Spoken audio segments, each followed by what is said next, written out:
ओम शांति।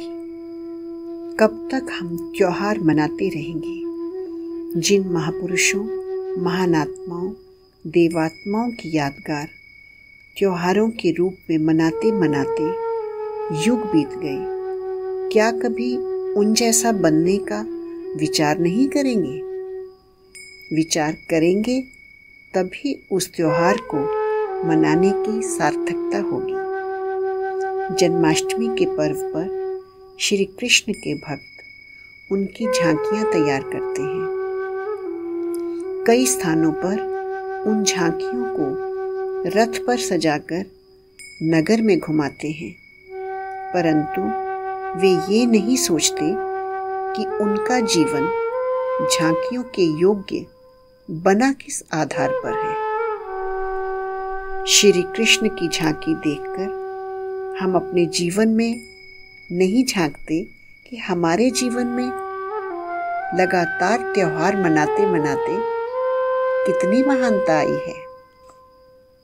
श्री कृष्ण के अनेक नाम उनके गुणों के कारण ही हैं। श्री अर्थात श्रेष्ठ, कृष्ण माना आकर्षण मूर्त, आनंददायक।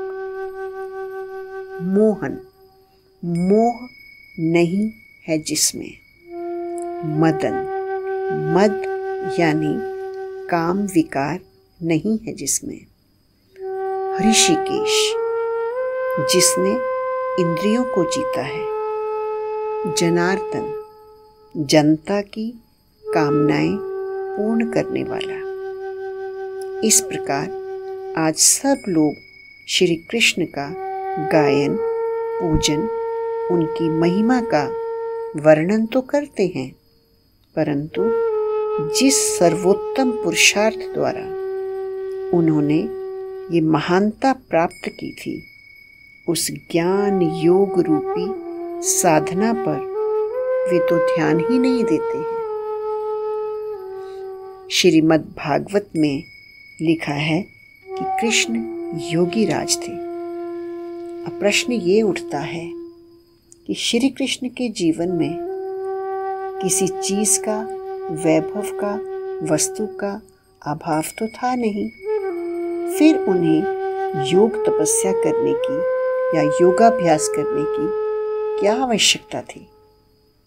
वास्तव में श्री कृष्ण ने अपने पूर्व जन्म में अर्थात श्री कृष्ण पद प्राप्त होने से पहले वाले जन्म में गीता ज्ञान तथा सहज राजयोग के द्वारा यह श्रेष्ठ पद प्राप्त किया था।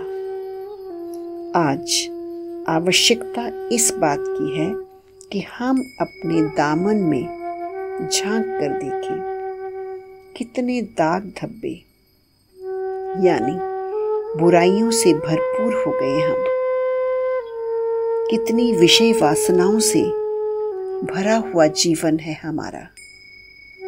तो अब हमें ध्यान देना है कि हम अपने इष्ट देव को कैसे रिझाएं, कैसे प्यार करें, कैसे उसका जन्मदिन मनाएं कि हम भी शाम से सुंदर बन जाएं। इसके लिए हमें अपने जीवन को ईश्वरीय ज्ञान और योग द्वारा सुंदर बनाना होगा और झांकियों के योग्य बनाना होगा। वही सच्ची जन्माष्टमी होगी। हैप्पी जन्माष्टमी। जन्माष्टमी की ढेर सारी शुभकामनाएं और श्री कृष्ण जैसा बनने के लिए आप सबको बहुत बहुत बधाई हो। ओम शांति।